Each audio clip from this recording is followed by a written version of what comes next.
നല്ല ഭർത്താവിനെ എനിക്ക് അല്ലാഹു തന്നില്ലേ, അപ്പൊ നന്നതിന് നന്ദി കാണിക്കണ്ടേ?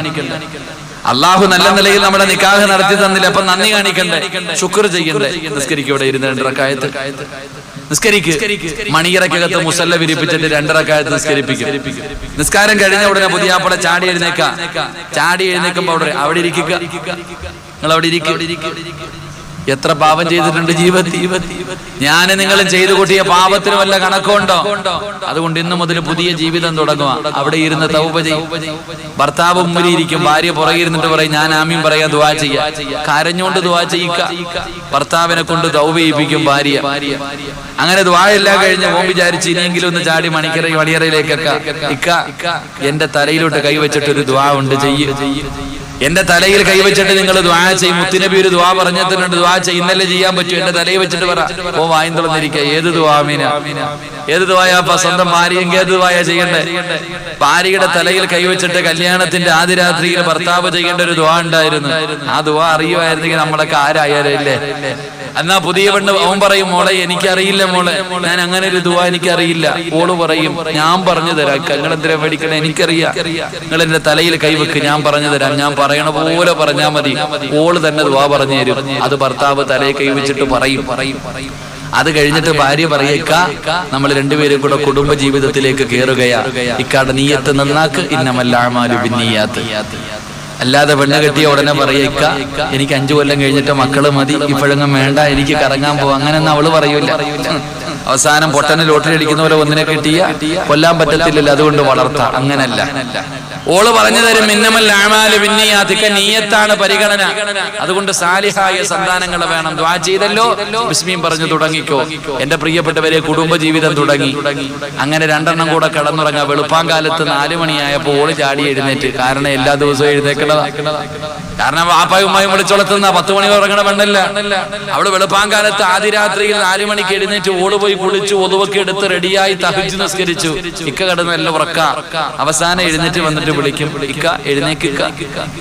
ഓനിങ്ങനെ അങ്ങോട്ട് ഒന്ന് ചുരുണ്ടിട്ട് കൈയൊക്കെ വെച്ചിട്ട് ഇങ്ങനെ പറയാം, ആമീന ഇന്ന് ആദ്യത്തെ ദിവസമല്ലേ മോളെ, ഉറങ്ങിക്കോട്ടെ, ഉറക്കമൊക്കെ വേറെ. ഇക്ക ഇന്നലെ വരെ നിങ്ങൾ സുബഹി നിസ്കരിച്ചോ? ഇല്ലേ, എനിക്കറിയത്തില്ല, പക്ഷെ ഇന്ന് മുതൽ നിസ്കരിക്കണം. ഇല്ല മോളെ, ഒരു പരിപാടിയും നടക്കത്തില്ല. ഇക്ക വലിച്ചു പൊക്കും. എന്റെ ഭർത്താവിനെ വലിച്ചു പൊക്കിയിട്ട് പറയും, ഒതുവെടുപ്പിക്കും, കുളിപ്പിച്ച് ഒതുവെടുപ്പിച്ച് കൊണ്ടുവന്ന് മുസല്ലയിൽ ഇരുത്തും. അപ്പോഴാ മിത്തപ്പ പള്ളിയിൽ നിന്ന് സുബഹി ബാങ്ക് വിളിക്കണേ, ഇക്ക ഇന്ന് നിങ്ങൾ പള്ളിയിൽ പോണ്ട, ഇന്ന് നിങ്ങൾ പള്ളിയിൽ പോണ്ട. ഭാര്യയ്ക്കും ഭർത്താവിനും ജമാഅത്തായി നിസ്കരിക്കാം. ആദ്യത്തെ സുബഹിയല്ലേ, നിങ്ങൾ ഇമാമത്ത് നിൽക്കുക, ഞാൻ പുറകെ നിൽക്കാം. ഞാൻ പറയുന്നത് കഥയല്ലടാ മോനെ, ഇതാണ് യാഥാർത്ഥ്യം. അള്ളാഹു നമുക്ക് അങ്ങനെയുള്ള ഭാര്യമാരെ തരുമാറാകട്ടെ. അങ്ങനെ ഒരു പെണ്ണിനെ കിട്ടിയ പണം വേണോ?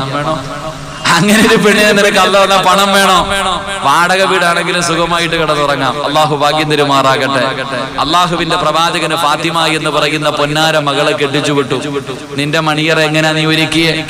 എങ്കിൽ ഫാത്തിമ ബീബി റളിയല്ലാഹു തആല അൻഹയും അലിയാർ ഞങ്ങളും കൂടെ കിടന്ന റൂമിന്റെ അവസ്ഥ എന്തെന്നറിയോ?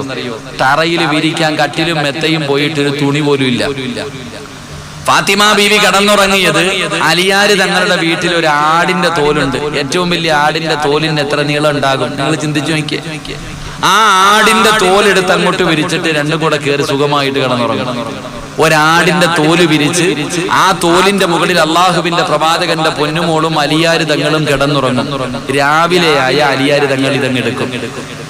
രാവിലെ ആയി കഴിഞ്ഞാൽ അലിയാർ തങ്ങൾ ഈ ആടിന്റെ തോലെടുക്കും. പിന്നെ വിരിക്കാൻ പറ്റൂല. കൊണ്ടുപോയിട്ട് അലിയാർ തങ്ങളുടെ കുതിരയുടെ മുന്നിൽ കൊണ്ട് വിരിച്ചിട്ട് അതിനകത്ത് തീറ്റിയിട്ട് കൊടുക്കണം. അലിയാർ തങ്ങളുടെ വീട്ടിലെ കുതിര തീറ്റീന്റെ ഈ തോലിന്റെ മുകളിലാ.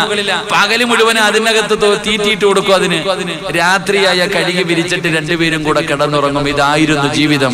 കല്യാണം കഴിഞ്ഞു വാപ്പ, കല്യാണം കഴിഞ്ഞു. ആദ്യമായിട്ട് തന്റെ പൊന്നുമോളെ കാണാൻ പോവാ റസൂലുള്ളാഹി സ്വല്ലല്ലാഹി അലൈഹി വസല്ലം തങ്ങൾ. ഫാത്തിമ എന്ന് പറയുന്ന പൊന്നാര മകളെ കല്യാണം കഴിച്ചു വിട്ടിട്ട് ഒരിക്കൽ കാണാൻ പോയി. വാപ്പാനെ കണ്ടതും ഫാത്തിമ ബീവി റളിയല്ലാഹു തആല അൻഹ ഓടി വന്നിട്ട് കെട്ടിപ്പിടിച്ചിട്ട് കരയാ. പൊന്നാര മകള് കെട്ടിപ്പിടിച്ചിട്ട് കരയാ. റസൂലുള്ളാഹി തങ്ങൾ ചോദിച്ചു, എന്തേപ്പാ ഫാത്തിമ, എന്തുണ്ട് വിശേഷൊക്കെ? ഉപ്പാ പട്ടിണിയാ വാപ്പ ഇവിടെ. നമ്മുടെ വീടിനെക്കാളും പരിതാപകരമായി ഇവിടെ. ഞാൻ ഭക്ഷണം കഴിച്ചിട്ട് 3 ദിവസമായി വാപ്പ, വല്ലാത്ത പട്ടിണിയാ.